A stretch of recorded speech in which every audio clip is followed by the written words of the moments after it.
Qui soit-il, bien chers fidèles, bien chers amis du Sacré-Cœur, vous venez d'entendre l'évangile de la tempête apaisée par notre Seigneur. Bien sûr, cette tempête, il faut y voir aussi toutes les tempêtes que l'Église traversera, cette barque de Saint-Pierre, que l'Église traversera à travers les siècles jusqu'à aujourd'hui. Il faut y voir, disent les pères aussi, nos âmes. Nos âmes traversent des tempêtes ici-bas jusqu'à notre mort, des tempêtes bien affreuses, bien éprouvantes. Voilà. Alors, il ne s'agit pas aussi de décrire toutes les formes de tempêtes. Je voudrais ce matin surtout insister sur les types de réactions que nous devons avoir en fonction des tempêtes qui secouent nos sociétés, qui secouent nos âmes et qui secouent bien sûr aujourd'hui l'Église. Eh bien, il y a différents types de tempêtes. Nous pourrions dire qu'il y a 3 types de tempêtes, hein. Il y a des tempêtes où nous devons, pendant lesquelles nous devons nous battre.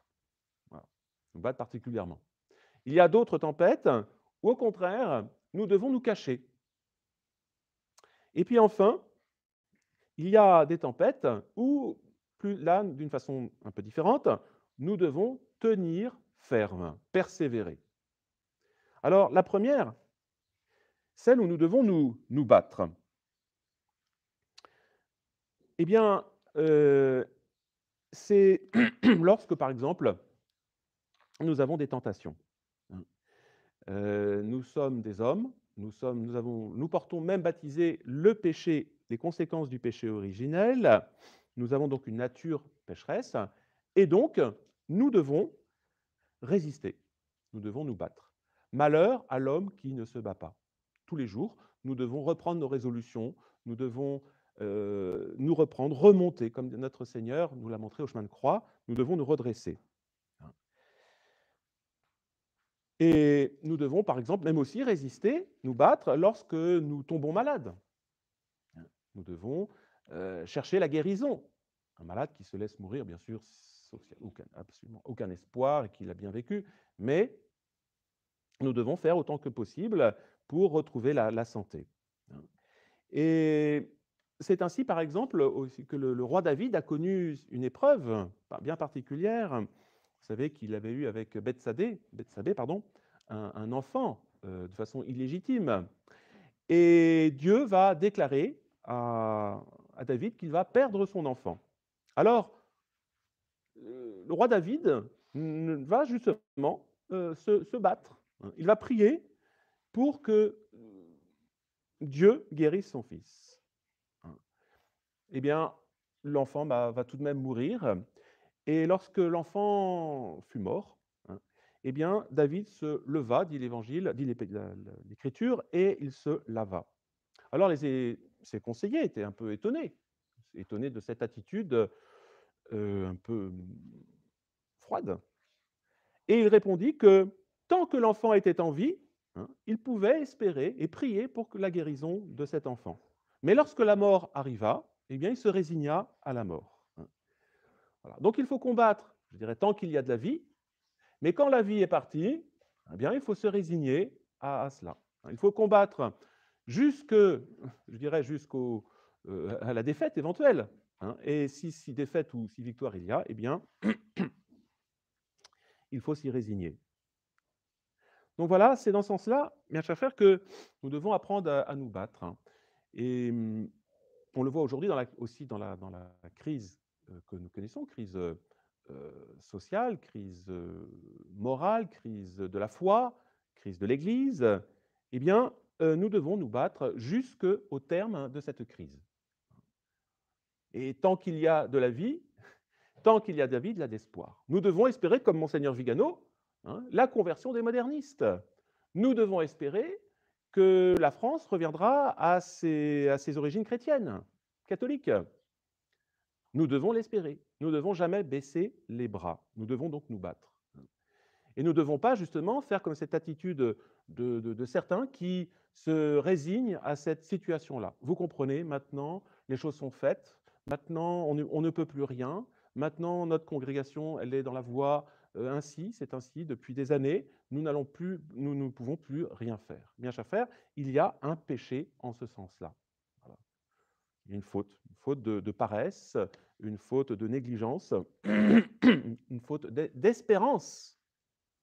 Car Dieu veut que nous combattions jusqu'au bout pour obtenir cette victoire. D'autant que la victoire est certaine, puisque Dieu a promis eh bien, que les portes de l'enfer ne prévaudront pas. Il y aura un jour, bien chers frères, une résurrection dans l'Église. Nous aurons un jour un pape catholique.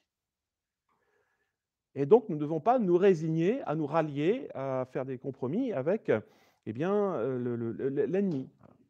Voilà cette tempête dans laquelle nous devons nous combattre. Et puis, il y a, je vous disais, des tempêtes que nous devons éviter. Là, c'est plus le temps où il faut se cacher. Et c'est ce que nous retrouvons également, par exemple, dans certaines grandes épreuves ou dans certaines persécutions des premiers chrétiens, eh bien, on conseillait même de ne pas s'exposer à la tentation, de la persécution, mais de la fuir autant que possible. Et nous devons, cette fuite, il ne s'agit pas de fuir par peur, il s'agit de fuir parce que c'est aussi la volonté de Dieu. Sainte Thérèse de l'Enfant Jésus, par exemple, savait qu'elle ne pourrait pas résister, elle avait peur de ne pas résister à certaines tentations, par exemple de colère avec certaines sœurs, eh bien, elle préférait s'éloigner de l'occasion de pécher, de la tentation. C'est ce que dit le psaume 57. Aie pitié, Seigneur, car c'est en vous que je cherche mon refuge. Je me réfugie sous vos ailes tant que durera la tempête. Nous avons certaines personnes qui ont une tendance innée à vouloir s'exposer, à vouloir se battre. Ils ont la poudre dans le sang, on pourrait dire. Alors c'est une bonne réaction, cela témoigne d'une certaine combativité, de certaines passions qui est nécessaire à la vie chrétienne, mais parfois, il est nécessaire, il est de la volonté de Dieu de se retirer. De se retirer, eh bien, non pas pour fuir le combat, mais pour ne pas être exposé à une chute.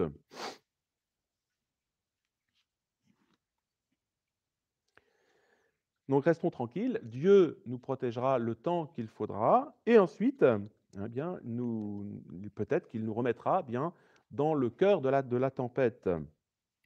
C'est ce qu'on voit chez Monseigneur Vigano, par exemple. Monseigneur Vigano a choisi de se cacher pour ne pas être assassiné. Et il avait des risques, en effet, pour lui. Et qu'aurait été un évêque muet? À quoi sert d'avoir un évêque qui ne parle plus? Puisque la fonction d'évêque, la première fonction d'évêque, eh bien, c'est de prêcher. Il fait aujourd'hui son devoir, même caché, même dans le isolé. Il doit peut-être célébrer sa messe tout seul, régulièrement, on ne sait où. Mais en tout cas, il fait l'essentiel de ce qu'il doit faire. Il prêche la foi catholique et il encourage les catholiques à garder la foi. Et puis, dernière tempête, eh bien, c'est celle où nous devons endurer, des tempêtes qui durent.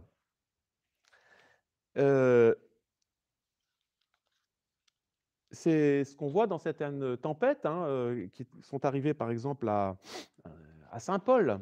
Saint-Paul se trouvait sur un navire, un vent féroce soufflait sur le bateau, l'équipage va commencer donc à délester le bateau. Le lendemain, ils vont jeter une partie de tous les outils de navigation. Ils vont ensuite jeter tout ce qu'ils trouvaient sur le bateau, mais la tempête continuait, rien à faire. Ils ne voyaient plus le soleil, les étoiles, plus rien. Personne n'avait plus mangé depuis des jours. Et puis, finalement, saint Paul va les rassembler et leur dire « Mes amis, vous auriez mieux fait de m'écouter et de ne pas quitter la Crète. Vous auriez évité tous ces dégâts et toutes ces pertes.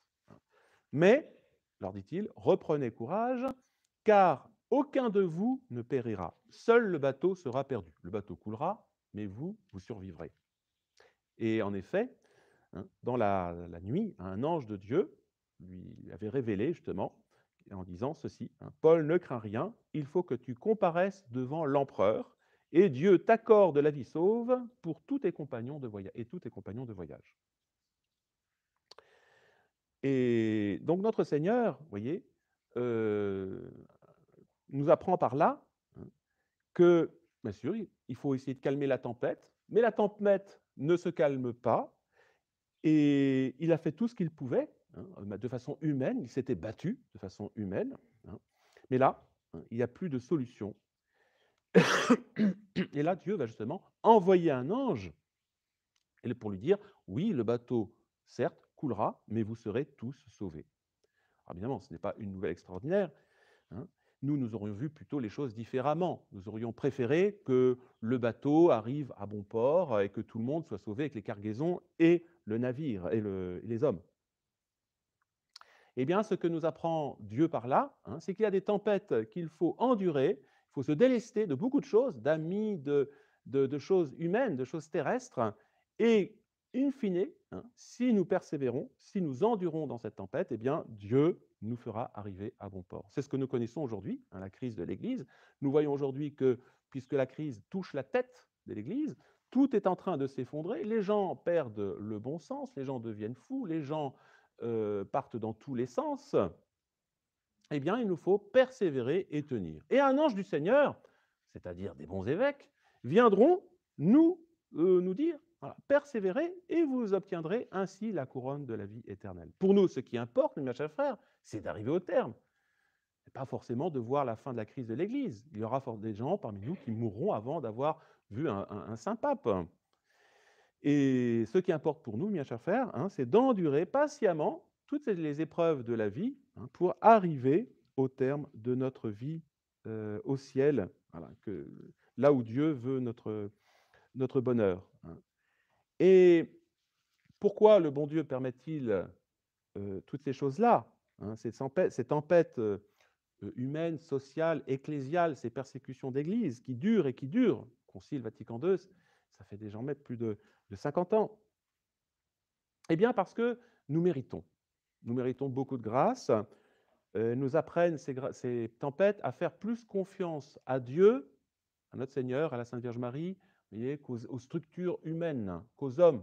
Nous allons en matière humaine, nous allons de désillusion en désillusion. Et tant mieux, mes chers frères.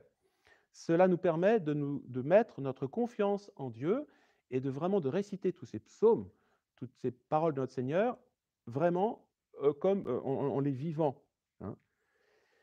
Donc ces tempêtes, vous voyez, nous apprennent à nous réfugier dans le cœur de notre Seigneur Jésus-Christ. Il n'y a que lui, mes chers frères, qui domine cette tempête, qui la permet et qui nous invite à revenir dans son cœur.